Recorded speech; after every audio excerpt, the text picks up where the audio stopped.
Capítulo 25. Extremos no regime. Nem todos que professam crer na reforma dietética são realmente reformadores. Para muitas pessoas, a reforma consiste meramente em rejeitar certos artigos prejudiciais. Não compreendem claramente os princípios da saúde e sua mesa, ainda carregada de iguarias nocivas, está longe de ser um exemplo da temperança e moderação cristãs. Outra classe, em seu desejo de dar bom exemplo, vai para o extremo oposto. Alguns não podem obter os alimentos mais desejáveis e, em lugar de usar aqueles que melhor lhes supririam a falta, adotam um regime pobre. Sua alimentação não fornece os elementos necessários para formar um bom sangue. A saúde sofre, é prejudicada a utilidade e seu exemplo testifica mais contra a reforma dietética do que em seu favor. Outros pensam que, uma vez que a saúde requer um regime simples, pouca atenção precisa ser dispensada à seleção ou preparo do alimento. Alguns se restringem a uma alimentação bem escassa, não tendo a variedade suficiente para suprir as necessidades do organismo e, em consequência, sofrem. Os que não têm senão parcial compreensão dos princípios da reforma são muitas vezes os mais rígidos, não somente em viver segundo suas próprias ideias, como em insistir nas mesmas para com a família e os vizinhos. O efeito dessas reformas erradas, tal como se manifesta em sua má saúde e o esforço de incutir nos demais de qualquer maneira seus pontos de vista, dão muitas ideias falsas da reforma dietética, levando outros a rejeitá-la inteiramente. Os que entendem as leis da saúde e são governados por princípios fugirão dos extremos, tanto da condescendência como da restrição. Sua alimentação é escolhida não meramente para agradar o apetite, mas para fortalecimento do organismo. Procuram conservar todas as faculdades nas melhores condições para o mais elevado serviço a Deus e aos homens. O apetite acha-se sob o controle da razão e da consciência e são recompensados com a saúde física e mental. Embora não insistam de modo impertinente em seus pontos de vista para os outros, seu exemplo é um testemunho em favor dos princípios corretos. Essas pessoas exercem vasta influência para o bem. Há verdadeiro bom senso na reforma do regime. O assunto deve ser estudado de forma ampla e profunda. Ninguém deve criticar outros porque não estejam, em todas as coisas, agindo em harmonia com seu ponto de vista. É impossível estabelecer uma regra fixa para regular os hábitos de cada um. E ninguém se deve considerar critério para todos. Nem todos podem comer as mesmas coisas.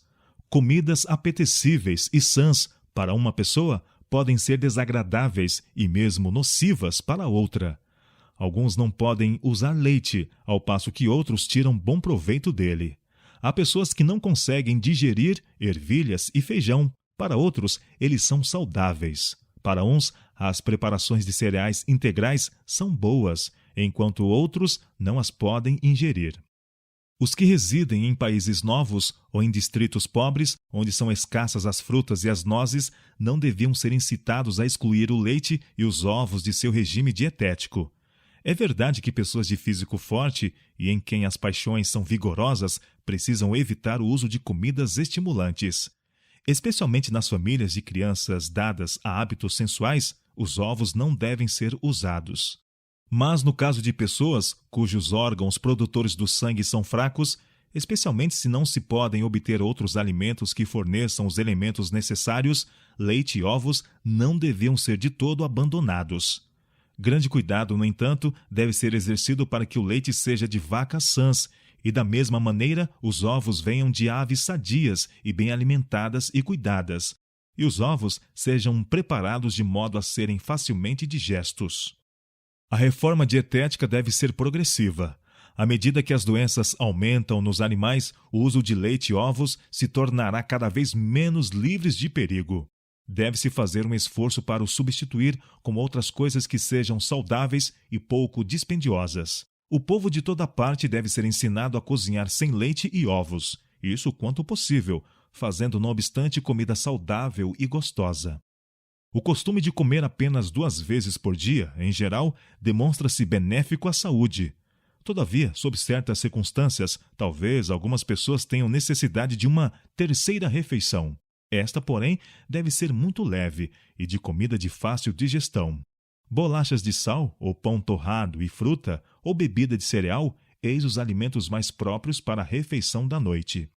Alguns andam continuamente ansiosos de que seu alimento, embora simples e são, lhes possa fazer mal. Seja-me permitido dizer a esses: não penseis que vossa comida vos vai fazer mal, não penseis absolutamente nela. Comeis segundo o vosso melhor discernimento, e havendo pedido ao Senhor que vos abençoe o alimento para revigorar o corpo, crede que Ele escuta a oração, e ficai descansados. Se os princípios requerem de nós o rejeitar as coisas que irritam o estômago e desequilibram a saúde, devemos lembrar que um regime pobre enfraquece o sangue. Casos de doenças de muito difícil cura sobrevêm em resultado disso. O organismo não é suficientemente nutrido, sendo a consequência dispepsia e fraqueza geral. Os que seguem tal regime não são sempre a isso forçados pela pobreza, mas o escolhem levados pela ignorância ou a negligência, ou para seguir suas próprias ideias errôneas de reforma. Deus não é honrado quando o corpo é negligenciado ou maltratado, ficando assim incapacitado para seu serviço. Cuidar do corpo, proporcionando-lhe comida saborosa e revigorante, é um dos principais deveres dos pais de família. É muito melhor usar roupas e mobília menos caras do que restringir a provisão de alimento. Alguns chefes de casa poupam na mesa da família a fim de proporcionar dispendiosa hospedagem às visitas. Isso não é sábio. Deve haver maior simplicidade na hospedagem. Dê-se primeiro atenção às necessidades da família. Uma economia destituída de sabedoria e os costumes artificiais impedem o exercício da hospitalidade onde é necessária e quando seria uma bênção. A quantidade regular de alimento deve ser de maneira que se possa receber de boa vontade o inesperado hóspede, sem sobrecarga para a dona de casa com preparativos extras. Todos devem aprender a maneira de comer e de preparar o que comem. Os homens, bem como as mulheres, precisam entender do simples e saudável preparo do alimento. Seus negócios os chamam muitas vezes aonde não conseguem obter comida saudável. Se possuem alguns conhecimentos da arte culinária, poderão então empregá-los bem. Considerai cuidadosamente vosso regime. Estudai das causas para os efeitos. Cultivai o domínio de vós mesmos. Mantende o apetite sob o domínio da razão. Nunca abuseis do estômago, comendo excessivamente, mas não vos priveis da comida saudável e saborosa que a saúde exige. As ideias acanhadas de alguns pseudo-reformadores têm sido um grande dano à causa da saúde. Os higienistas devem lembrar que a reforma dietética será julgada, em grande grau, pela mesa que eles provêm, e em lugar de seguir uma orientação que a desacredite, devem de tal modo exemplificar os seus princípios que os recomendem aos espíritos sinceros. Há uma grande classe que se oporá a qualquer movimento reformador, por mais razoável, uma vez que imponha restrições ao apetite. Consultam o gosto em vez da razão ou das leis da saúde. Por essa classe, todos quantos deixarem o batido caminho do costume e advogarem uma reforma serão considerados radicais, por mais coerente que seja sua direção. A fim de que essas pessoas não tenham margem para a crítica, os higienistas não devem tentar ver quão diferentes podem ser eles dos outros, mas deles se aproximar o quanto possível, sem sacrifício de princípios. Quando os que advogam a reforma de saúde vão aos extremos, não admira que muitos que consideram essas pessoas como representantes dos princípios da saúde rejeitem inteiramente a reforma.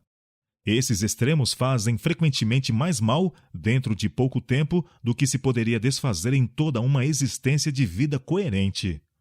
A reforma de saúde baseia-se em princípios amplos e de vasto alcance, e não a devemos amesquinhar com pontos de vista e práticas acanhadas. Ninguém, todavia, deve permitir que a oposição, o ridículo ou o desejo de agradar ou influenciar a outros o desvie dos verdadeiros princípios ou faça considerá-los levianamente. Os que são regidos por princípios serão firmes e decididos em colocar-se ao lado do direito. No entanto, manifestarão em todas as suas relações com os outros um espírito generoso e cristão e verdadeiro conhecimento.